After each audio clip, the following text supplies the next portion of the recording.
दोस्तों, क्या आप जानते हैं दुनिया के कई धर्मों में मृत्यु के बाद शव के अंतिम संस्कार की परंपराएं अलग अलग होती है। हिंदू धर्म में भी शव के अंतिम संस्कार को लेकर विशेष परंपरा है। हिंदू धर्म में मृत्यु को जीवन का एक स्वाभाविक सत्य माना जाता है और इसे एक यात्रा के रूप में भी देखा जाता है। आपको बता दें, मृत्यु के बाद शव का अंतिम संस्कार करना हिंदू धर्म में बेहद ही जरूरी माना जाता है।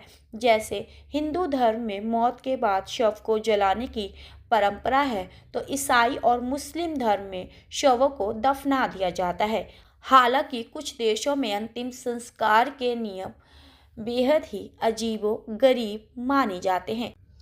आइए जानते हैं इस वीडियो में दक्षिण अमेरिका की यानोमानी जाति की अंतिम संस्कार की परंपरा बेहद ही अजीब और अलग है। यह जनजाति, जिसे यानम और सेनेमा के नाम से भी जाना जाता है, मुख्य रूप से वेनेजुएला और ब्राज़ील के जंगलों में रहती है। यानोमानी लोग आधुनिक सभ्यता से बेहद ही दूर है और उनकी संस्कृति और रिवाज और परंपराएं पश्चिमी दुनिया से भी काफ़ी अलग होती है। जी हाँ दोस्तों, आपको बता दें, कुछ रिपोर्ट्स के अनुसार एको एंडो कैनिबलिज्म के रूप में जानी जाने वाली यह परंपरा अत्यधिक विचित्र है। जब कोई सदस्य मरता है तो उसकी लाश को जलाया जाता है और फिर उसके शरीर की राख को इकट्ठा कर लिया जाता है। यह राख एक प्रकार का सूप बनाकर मृतक के परिजनों और रिश्तेदारों द्वारा पी लिया जाता है। यानोमानी जनजाति के लोग इस क्रिया को इसीलिए करते हैं क्योंकि उनका मानना है कि इस तरह से मृतक की आत्मा को शांति मिलती है और उसके शरीर के तत्वों को पुनः आत्मसात कर लिया जाता है।